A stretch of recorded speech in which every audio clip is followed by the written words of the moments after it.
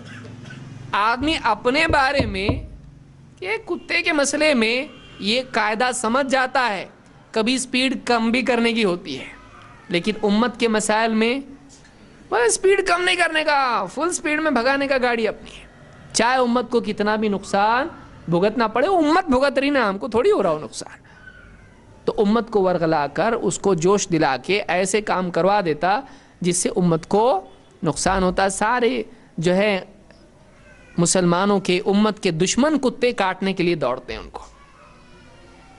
اپنے بارے میں جو آدمی احتیاط رکھتا ہے، امت کے بارے میں کئی گنا زیادہ رکھنا چاہیے. یہ اہل علم کا کہنا ہے. لیکن جذباتی آدمی نہیں سنتا، وہ گرے بعد سنتا، وہ گرے بعد نقصان ہوئے بعد. لیکن نقصان کے بعد ایک چیز، جب گلاس پھوڑ دیا آپ نے، آپ سمجھ میں آیا ہاں ایسا نہیں ہونا چاہیے، لیکن گلاس تو پھوڑ گیا نا آپ کا، اس کو آپ جوڑ سکتے ہو واپس؟ اب نقصان ہو گیا. نقصان کے بعد جو عقل مندی آتی ہے، اس سے نقصان کی بھرپائی ہوتی نہیں، اس کو فیوچر میں استعمال کیا جائے گا، لیکن ابھی تو نقصان ہو گیا، اور کبھی بڑا نقصان بھی ہو جاتا ہے. بہرحال تو یہ بات ہم نے سمجھی آج کہ ناسخ منسوخ کا مسئلہ کی وجہ سے بھی علماء میں اختلاف ہوتا ہے کہ ایک حکم تھا، دوسرا حکم آیا، اور پہلا حکم چونکہ شریعت کا ہی تھا اور دوسرا حکم بھی شریعت کا ہے، تو ایک عالم کو پہلا معلوم ہوتا ہے، دوسرا معلوم نہیں ہوتا ہے، اور وہ پہلے ہی پر عمل کرتا ہے، اور نیا حکم نہیں معلوم ہونے کی وجہ سے اس پر عمل نہیں کرتا ہے. دوسرا عالم ہوتا ہے، اس کو دوسرا حکم بھی معلوم ہوتا ہے، لہذا اس کا عمل بدل گیا، اس کا عمل بدل گیا، اس کا فتویٰ بدل گیا، اس کا فتویٰ بدل گیا. تو آئیے دیکھتے ہیں اس کی کیا مثال ہے. علقمہ اور اسود یہ دونوں تابعی ہیں. ان سے روایت ہے، کہتے ہیں انہما دخل علی عبداللہ، وہ عبداللہ کون ہے؟ یہ عبداللہ ابن مسعود. انہما دخل علی عبداللہ، یہ عبداللہ ابن مسعود رضی اللہ عنہ کے پاس گھر میں داخل ہوئے.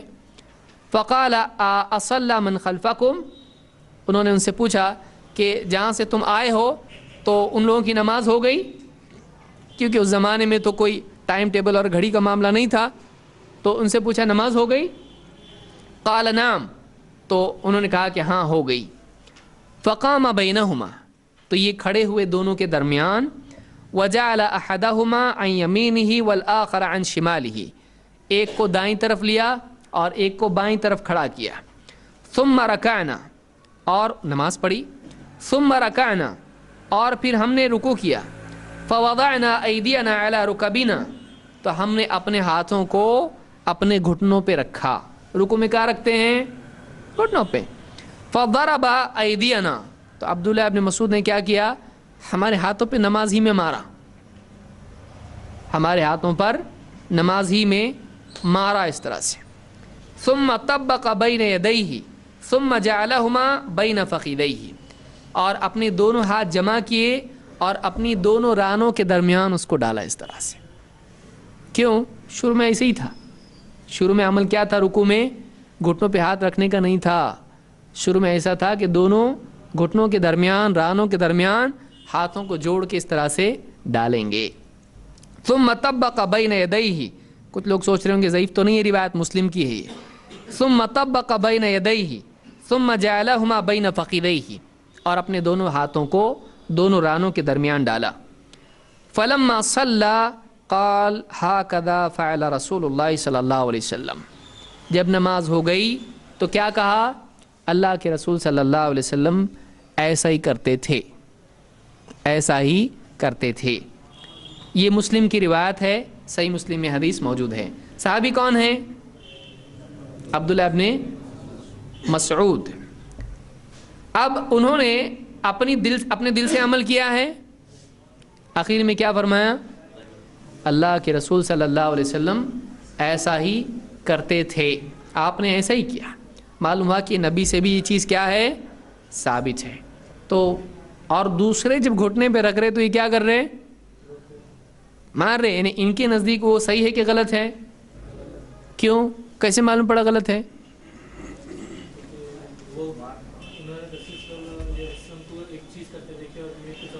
ٹھیک ہے، تو یہ جو کر رہے ہیں گھٹنے پہ ہاتھ رکھ رہے، ان کے نزدیک صحیح تھا یا غلط؟ صحیح تھا، اس لیے مار رہے تھے. ان کے نزدیک غلط تھا کیونکہ وہ ان کے ہاتھوں پہ مار کیوں رہے ہیں؟ تم صحیح نہیں کر رہے. جیسے آپ بھی بچے کو یا کسی کو دیکھیں گے وہ کچھ غلط جگہ ڈرائیونگ کے وقت میں کچھ بھی کرے تو آپ اس پہ ہاتھ مت رکھو، یہ نہیں کرتے ہیں، یہ غلط ہے. تو انہوں نے گھٹنوں پہ ہاتھ رکھنے پہ کیا کیا؟ ان کے ہاتھوں پہ مارا تاکہ وہ صحیح چیز کریں. یعنی ان کے نزدیک وہ چیز کیا تھی؟ خطا تھی، غلطی تھی. لیکن کیا ان کا اپنا عمل صحیح تھا؟ ہاں کہ نہیں؟ ان کے نزدیک صحیح تھا، لیکن صحیح تھا کیا؟ نہیں. کس سے ثابت تھا وہ صحیح تھا لیکن کیا ہو چکا تھا؟ منسوخ.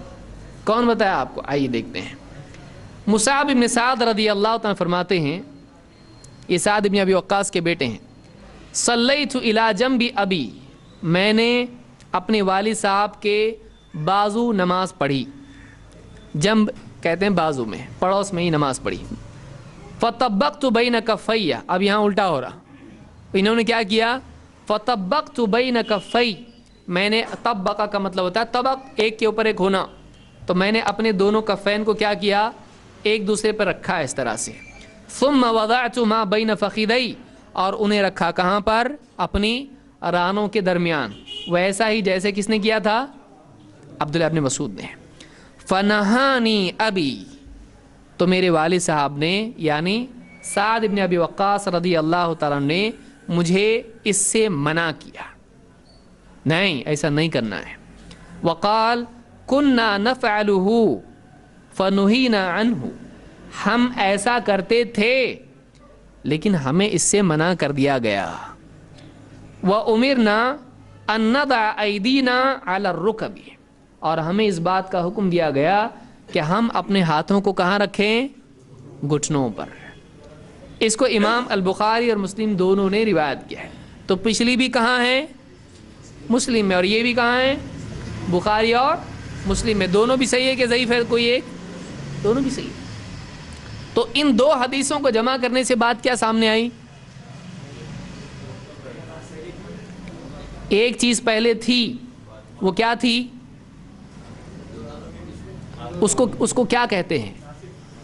نہیں, اس مسئلے کو ناسخ منسوخ کا معاملہ کہیں گے. وہ جو عمل کرتے تھے اس کو کیا کہتے ہیں؟ تطبیق. اس کو کیا کہتے ہیں؟ اس کو یاد رکھیے, اس کو کہتے ہیں تطبیق. طبقہ سے ہے یہ. تو اس عمل کو دونوں ہاتھ جوڑ کے اس طرح سے رانوں کے درمیان رکھنے کو کیا کہتے ہیں؟ تطبیق. عبداللہ ابن مسعود رضی اللہ تعالیٰ عنہ تطبیق کرتے تھے, اور جو گھٹنے پہ ہاتھ رکھے اس کو منع کرتے تھے. لیکن اس میں اصل مسئلہ کیا ہے؟ تطبیق پہلے تھا یا نہیں تھا؟ تھا, کیونکہ انہوں نے کہا میں نے نبی صلی اللہ علیہ وسلم کو ایسے کرتے دیکھا ہے, یعنی سب کرتے تھے ایسا. لیکن بعد میں وہ کیا ہو گیا؟ اس سے منع کر دیا گیا, اور حکم کیا دیا گیا؟ ہاتھوں کو کہاں رکھیں؟ تو علقمہ اور اسود جو کر رہے تھے وہ صحیح تھا کہ غلط تھا؟ صحیح تھا. تو ان دو روایتوں سے بات معلوم ہوئی کہ ان کے منع کرنے کی وجہ کیا تھی. ایک عالم اس سے منع کر رہا ہے, دوسرا عالم نہ صرف منع کر رہا ہے, مار رہا ہاتھ پہ. کہاں رکھتا ہے؟ ہاتھ گھٹنے پہ رکھتا ہے. کہاں رکھنا چاہیے؟ رانوں کے درمیان. تو یہ اس سے منع کر رہے ہیں, وہ اس سے منع کر رہے ہیں. ایسا ہو سکتا ہے؟ دونوں میں کون صحابی اور کون نہیں ہے؟ دونوں بھی صحابی ہیں, لیکن دونوں میں سے کس کی بات صحیح ہے؟ تو کوئی حنفی بھائی یا شافعی بھائی اگر یہ کہے صحابی سے کیسا غلطی ہو سکتی ہے, تو آپ بتائیں, ایک صحابی دوسرے صحابی کے عمل سے منع کر رہے ہیں, یہ صحابی ان کے عمل سے منع کر رہے ہیں, تو دونوں بھی منع ہیں یا دونوں بھی جائز ہیں؟ دو میں سے ایک ہی صحیح ہے نا. اور دونوں میں فیصلہ کس کی بات سے ہوگا؟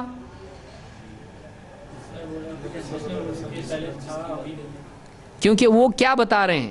کُنَّا نَفْعَلُهُ فَنُهِينَ عَنْهُ, ہم ایسا کرتے تھے لیکن ہمیں منع کیا گیا. منع کس نے کیا؟ اور ہم کو حکم دیا گیا کہ اپنے ہاتھ ہم کہاں رکھیں؟ گھٹنوں پہ رکھیں. تو یہ کس کی طرف سے حکم آتا تھا صحابہ کو؟ اللہ کے نبی صلی اللہ علیہ وسلم سے. تو اب فیصلہ کس کا آ گیا اس میں؟ اللہ کے نبی صلی اللہ علیہ وسلم کا. تو ہم کو عبداللہ ابن مسعود کی فضیلت اتنی زیادہ ہے, ان کی بات ماننا چاہیے کہ نہیں اس مسئلے میں؟ نہیں, اتنے بڑے صحابی ہوں, نبی سے بڑے ہیں. تو یہ ہمارا موقف ہے, یہ ہمارا اصول ہے کہ دونوں صحابی ہیں, دونوں کا احترام اپنی جگہ پر, لیکن دونوں میں جب اختلاف ہوگا تو ہم کیا کریں گے؟ دیکھیں گے کہ اس اختلاف میں دو میں سے کس کی بات نبی صلی اللہ علیہ وسلم کی بات کے مطابق ہے. تو جس کی بات آپ صلی اللہ علیہ وسلم کے مطابق ہے اس بات کو ہم لیں گے.